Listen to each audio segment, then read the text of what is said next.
With the recent upheaval in the market, a lot of people out there talking what's going to happen next. What does this mean for me?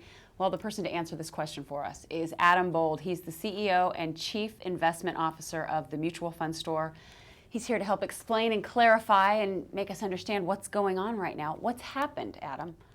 Well, let me kind of go back. Essentially, where we are now, a lot of people think that it's a function of these subprime mortgages, and that's kind of how it started. Basically, we have a situation where there are companies, the Lehman Brothers, Merrill Lynch, AIG, et cetera, that have a lot of assets that are greater than the liabilities they have, but they can't sell those assets right now.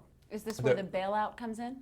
Right, and I don't like the word bailout because they're not, a bailout to me is when a company is insolvent and maybe the government comes in and makes them solvent again. In this case, these companies have assets, okay, but they just can't sell them. The analogy I like to use, it's like, and this has happened to me a number of times. We have some kind of party on a Saturday night and I have a shirt I want to wear, so I take it to the dry cleaners and I forget about it, and then by the time I'm getting dressed, the dry cleaners is closed. Now, that shirt is mine. I'm gonna get it back. It's just I can't get it until Monday morning. So there's no way for me, so it has very little value to me right now on Saturday night, but ultimately I will receive the value back. Okay, well that's what happened. These companies, Lehman Brothers and Merrill Lynch and AIG, they have assets that are far in excess of what their liabilities are, what their debts are, but they just can't get to it right now.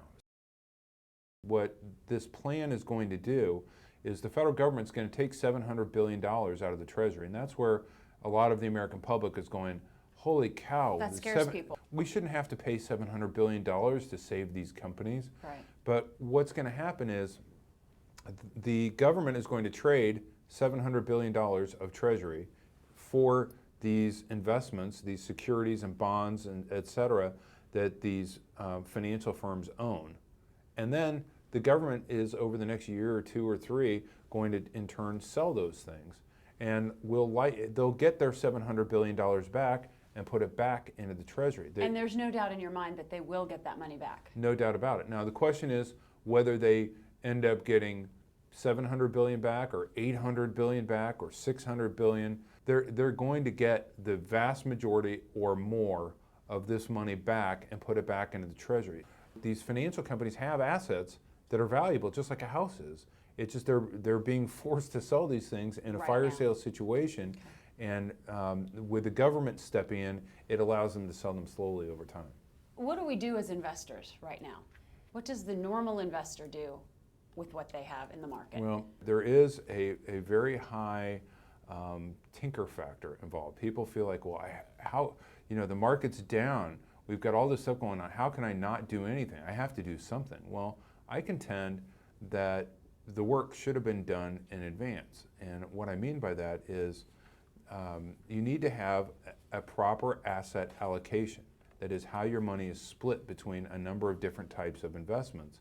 And if your account is down more than you feel comfortable with, it's because you didn't have the right allocation to start with. Now, if, on the other hand, your account is down about as much as you can take, I think that's appropriate, because this is one of those pushing the limits of how much a person can take kind of environments. But it should be up to that point, not over that point. Should you be hearing from your financial advisor right now if you have one? Absolutely. My experience has been that when you get into situations like this, there's a lot of brokers who run and hide from their clients. This is when we earn our keep. It's easy to be a great financial advisor when the markets are doing great. This is the time when we have to really be there for our clients and reassure them that they've got the right plan to get to where they want to be.